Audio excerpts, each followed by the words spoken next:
So we learned something else this week. Towa is freaking OP.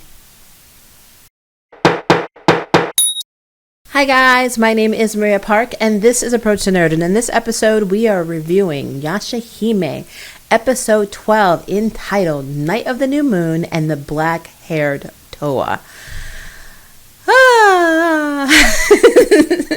So, this episode, the pacing is really fast in this entire series, but I feel like the further we get into the series, the faster the episodes feel for me. It's like trying to go to the freezer and getting an orange push pop, if you ever had those, and trying to eat it before it melts, but you're scared it's going to melt all over the table, so you got to eat it really, really quickly, and you give yourself an ice cream headache. That's literally what it feels like sometimes when I watch these episodes. I feel like I'm getting an ice cream headache from eating ice cream too fast. The pacing is really fast. The actions in this series are very fast paced. I don't know if this is intentional because we're getting to, we're at the midpoint now. So maybe the second half of this season is going to be darker and slower. And we just need to rush all the filler really quickly out. I don't know. But I do know that a lot happened in this episode, but it was a very quick, it's like very quick reactions, very quick actions. Bam, bam, bam. So that's just my opinion. So let me know what you guys think on that. But okay, so episode 12. We see Kantan. So if you remember from episode 9, he is one of the four perils who gets disgusted by things. And right now in this episode, he's disgusted at half demons. They're like an abomination to him. And so then you see a former human sage turned apparition who looks very creepy named Niko-sen, who Kantan sends to basically take out the girls.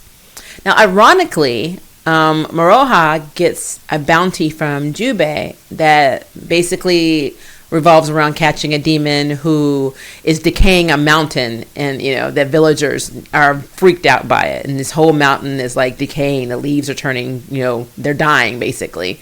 So she's going to slay this demon and bring the head back to Jubei so she can get a huge bounty, which at this point you would think she would learn that Jubei is not going to send her on a bounty that it would actually be successful. But yeah, whatever.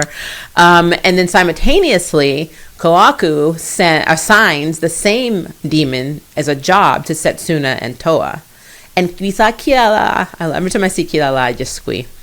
So, long story short, as they're flying up the mountain of decay, there's a lot of demon venom in the air.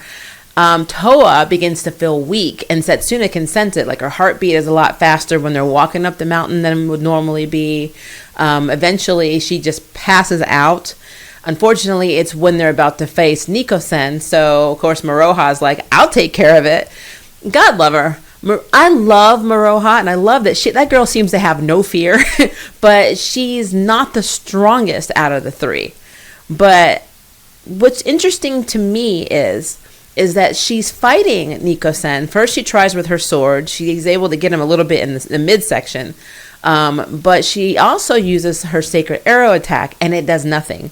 And later on in this episode, where she's taking care of Towa, which I'll get to in a minute, she also puts these like spiritual guards on this cave.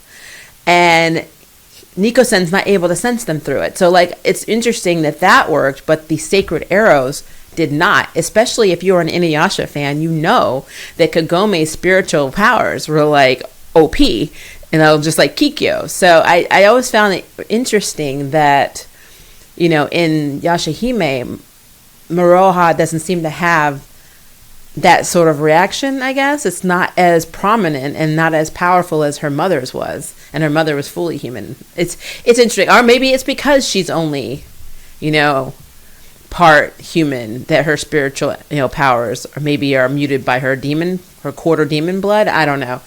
I'm doing math here on genetics, and that's never a good thing. So, but anyway, so Moroha is fighting Niko-sen, but he's got this demon, venom in the air. So she runs to Setsuna and says, can I have an extra protective mask? Because, of course, all demon slayers have it. And Towa's wearing one and Setsuna's wearing one. And Setsuna gave hers to Miroha, which I thought was so cool. So Miroha was treated a little bit better in this episode. I was very happy with that. Setsuna was even relying on Miroha to try and take out, Nico-sen while she took care of her sister, who basically at this point, Towa was unconscious. But Miroha was not able to do it. She was able to separate his body and his head, but his head just started floating around. So now we know that he's able to regenerate his head onto his body, and that his body is actually his true body, which is creepy. I mean, this thing is ugly. Ugly. So Setsuna decides to go after the head and leaves Towa with Miroha. So Miroha's on this drawbridge with Towa, and Lord and behold, there's Nico-sen's body. You see like a little stump, and then he just grows a head. And Miroha's like, what did you do to Towa? Because her hair turns black. And I love how Nico-sen's like, hell if I know. like, I don't know what happened, but I'll take credit for it. But he starts shaking the drawbridge, and they fall off, and they land like on the ground near this cave entrance. And of course, Miroha is about to use the rouge, and then she says, Myoga, grandpa, basically, and he just shows up. And like, I swear, Myoga is stalking him. Like, he just comes floating on a freaking leaf. So they have a talk, and, Myoga, tells them about the new moon and how, Towa's affected by it. And Miroha's like, well, how come I'm not affected by it? And he's like, well, I don't really know, but it could be because you're only quarter demon. Which, okay, like, there's that genetics math again. And so she's like, well, do you have a plan? Where at this point, Towa's like, I gotta find my twin, Setsuna, because, she's gonna be worried, and what if this is happening to her, blah, blah, blah. And of course, Miroha just hits her in the stomach, knocks her out. She's like, nah, you ain't going anywhere. And so that's when Yoga tells her to make the spiritual guards on the cave, which makes a spiritual barrier. And when Nico-sen is running off to try to find them, he can't sense them through the spiritual barrier, which is interesting that the spiritual arrows don't work, but the spiritual barrier has an effect on him. I don't understand. But okay, so whatever. I'm sure in the comments someone will educate me on this, because I don't get that. All right, so moving on, Setsuna cannot find Towa and Miroha, probably because she still has her demon blood and she can't sense them through the spiritual barrier either. So she goes back with Kilala and meets up with the Kawaku and the demon slayers, and I love the demon slayers. They are awesome because they literally do this. They're like, well, there's demon venom in there, so we're just gonna shoot a bunch of fireballs at the mountain and just burn the whole damn mountain down. Like, I mean, kill it with fire. That's all I have to say. So, can't go to the demon, burn the demon down with the mountain.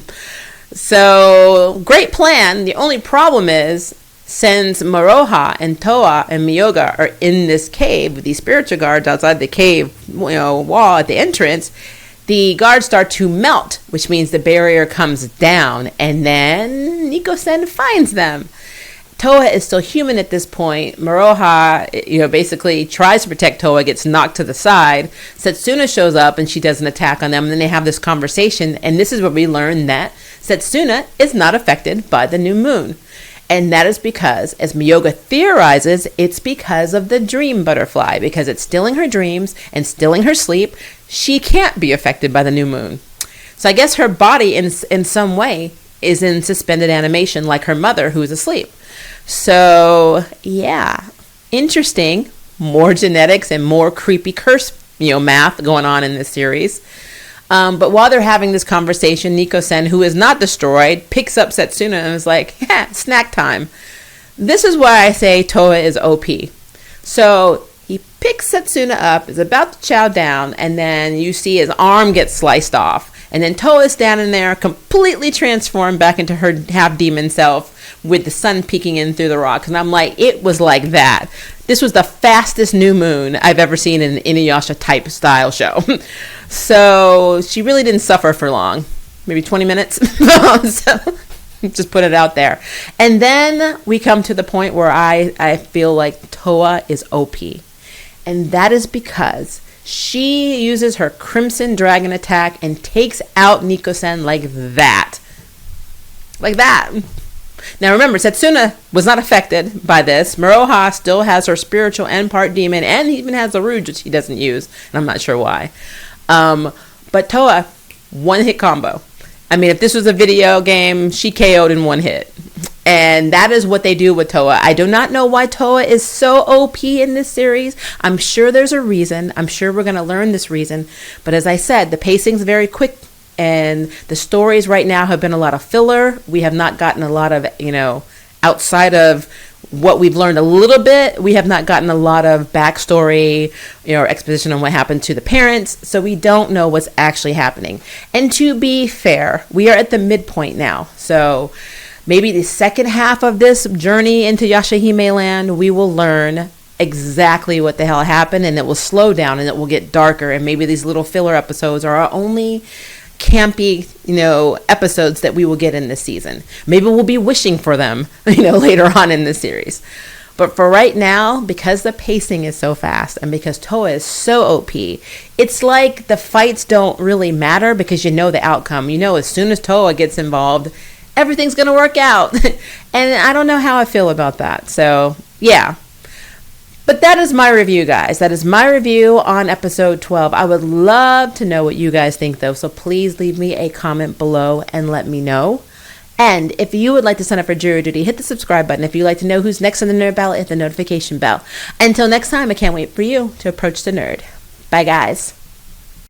Thank you for watching my video. I really appreciate it. But hey, the party doesn't have to stop now. Click on one of these videos and keep it going.